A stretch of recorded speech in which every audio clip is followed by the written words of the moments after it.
So you fear being creepy, right? Your dating life isn't really moving anywhere because you find yourself in situations where you could talk to women, you could flirt with women, but you're so concerned about being perceived as creepy, you take no action at all, right? This is a really common issue, right? You're not alone. There's something wrong with you. You're afraid that something bad will happen, and your anxiety makes you believe that smiling at a woman, saying hello, crossing the street, having a conversation, walking up to her in a coffee shop, flirting, showing you have some intention will lead to you ending up in prison, leading to her slapping you in the face and stuff like that, right? This is a really common fear that men have, this creepy fear. And it's in many ways, it's really positive you have this, right? Because I'm going to say this, and you have to take this in as a, like, you know, in good faith, right? Men who are creepy, right, are not thinking they're creepy. They're not worried about being creepy. The men who are sexually assaulting women, right, they're not worried about being creepy or being perceived as creepy. They don't care.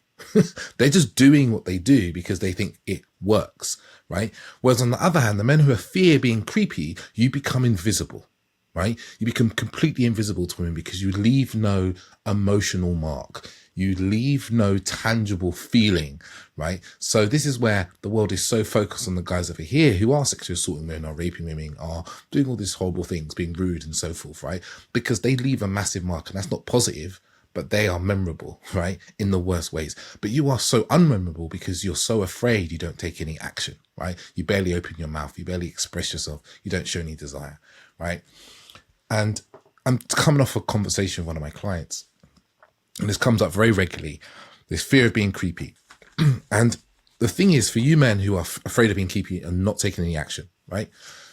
You need to be willing to step into what you believe is creepy to actually move forward, to actually create the connection, the desire, the spark, the chemistry that you actually want. Let me explain that, because you can take that the wrong way. Because inside your minds, right, you say there's a scale of 0 to 10, right? Just imagine this scale of 0 to 10. And for you, you're sitting at 0, right? Being completely non-creepy, right? Which is no action at all, no conversation, no flirting, no kind of touch, connection. What did I say? Flirting already. Like no sexual innuendo, you know, just like no even shown signs of being attractive, like through words or actions and gestures. That's 0 for you, right? And you think maybe number 2 on this scale of 1 to 10 makes you creepy, right? So you won't even go to number 2, whatever you think number 2 is on that scale. But what you don't realize is it's actually like number 7 or 8 on your scale that actually starts to get close to creepy, right? So you need to start moving up the stages, right? You might think if you're talking to a woman and you've been talking for 5, 10, 15 minutes and there's a bit of a connection, and you state clearly that you find her attractive in some way, like, I don't know, you compliment her on what she's wearing and how wonderful it fits her, right? Her wonderful figure, for example, right? Or you show that, you know, you love her perspective on life, the way she talks, you find it really attractive, for example. Yeah. You won't do those things because you're so afraid of being creepy and the consequences, the imagined and projected consequences of creepy, that you don't do anything, right?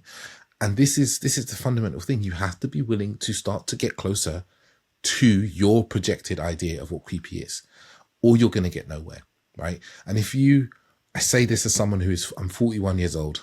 I know this shocked a lot of you on one of my other videos, right? If you are in your 20s, right, or your early 30s, and you do not do anything about this fear, you will be a really lonely 50-odd-year-old man, right?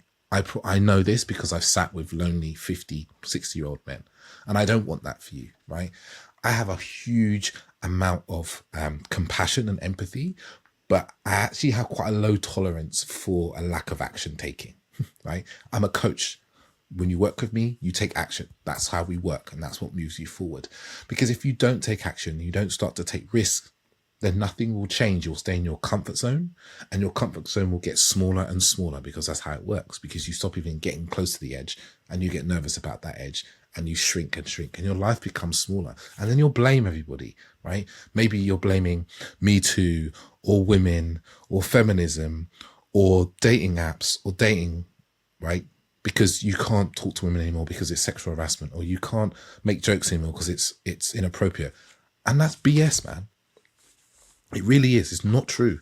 Like, I dated before, during, and after Me Too. Like, I was actively dating in those years, right?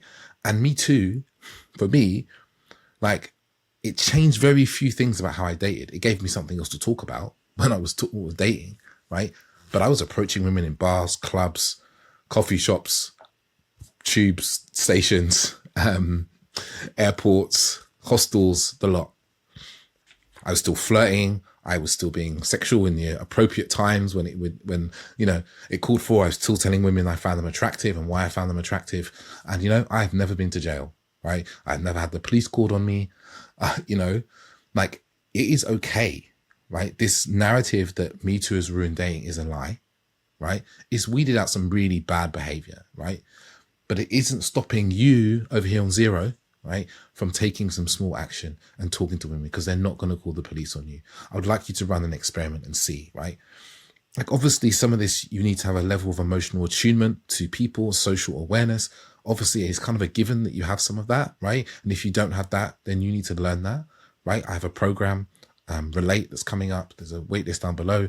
That's exactly the sort of thing I'm going to be teaching inside that, because you're going to need that ultimately. And you need some of the skills and understanding of how to flirt and so forth. And there's a ton of videos on YouTube about how to do that. Hayley Quinn's got some really good ones. I don't get into that kind of nitty gritty of flirting, but you have to be willing to take risks, right? You have to be willing to be with the discomfort and the fear of being like creepy. Yeah. And I'm not telling you to go out there and be creepy and do creepy things, right? Let's just get this straight. Your perception of creepy is warped because you've never taken enough action. This is what I see with so many men. Good, kind, nice, gentle men. They see women as some sort of fragile porcelain dolls, and that if you say something, if you talk about sex in front of them, they're going to just want to run away from you. And it's so far from the truth, right? I can say this as someone who's had many conversations with women around sex and so forth on first dates or before we've even been on the date, right? Obviously, there's a way to do it and there's a skill in that. You don't just start telling women what you want to do to her. That is definitely not what you do. You talk about sex as this beautiful, amazing thing that it is, right? But you can thrive in dating now, right? And the fear of creepy, in many ways, is actually a disguising fear. It's a fear that masks the fear of rejection, the fear of not being good enough, the fear of being hurt, right? And I deal with all those in my one-to-one coaching and in my programs as well. So I'm going to stop there because I think it's important. I want to keep it short.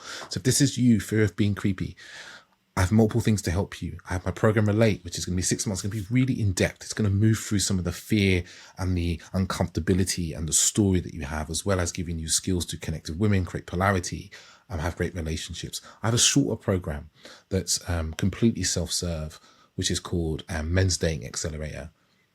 It's only literally, it's cheaper than a Deliveroo meal, right? And that's really going to help you. And that is just about dating. And that takes you through how to meet more women, how to strike up conversation, how to be more emotionally attuned, how to lead in dating, how to talk about sex and intimacy and create sex and intimacy. And there's some bolt-on bonuses if you want around dating apps and understanding what women want, right? That's 2 things. And I think probably that Relate, those are the best things for you to go to, because like, this is holding your life back, right? And the longer you leave it, the worse it gets, and the less opportunity you have to change the story, and the less opportunity you have to create new ideas about dating, have new experiences. Because when you're young, it's easy to have lots of experiences, right? And people, when I say experiences, I mean conversations, interactions. As you get older, it becomes harder, right? So I want this for you, right? Don't let the fear of being creepy get in the way of your life.